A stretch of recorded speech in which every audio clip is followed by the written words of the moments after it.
Ndị na-esoro Amokwe TV anyị na-ekere na-asị n'ụdaalụ ebe anyị nọ tata bụ na Peerless Water Factory bụ nnukwu ụlọ ọrụ a na-emepụta mmiri dị iche iche.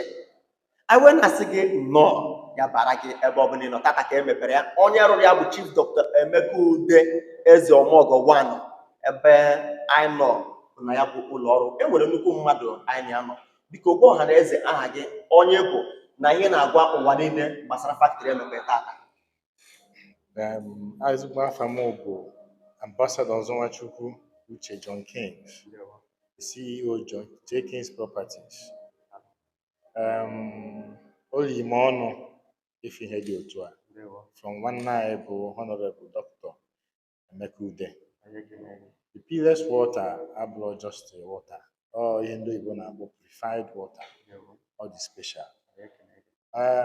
Ihe ọzọ m na-ekwu bụ ka ọ dịbala otu a, ihe ejizi ụgwọ ya bụ patronize ya, ime sure na mmiri a na-aga ebe ọbụla, ihe ọbụla ị na-eme dị mmiri bụ ajacha agwụ na ihe ọbụla iche iche ya.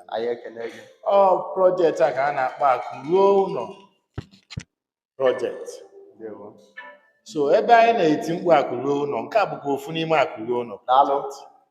And ewere m okwukwe na onye Igbo ọbụla adịela ọkụkọ ukwu ji n'ụlọ, maka na o binetara nke a n'ụlọ, nke a ga-abụ nke karịsịrị ise, nke a ga-abụ nke eji ama atụ ise, nke a ka ọ ga-abụ ịghọtakwuo ndụ ise. so anyị wee na-asị ka ọ baara onye mewelụ bakwara onye golu. Ndewo. Maka na Chukwu yere onye mewelụ ya nyekwa anyị gaghị eji wee patronize aka Ya bara gị, ya bara gị. ọ ya abala Amokwe TV maka na ezigbo mmadụ ka ha. Ndewo. Baara ụmụ nwanne m bụ ndị nọ n'azụ kamera na-ese.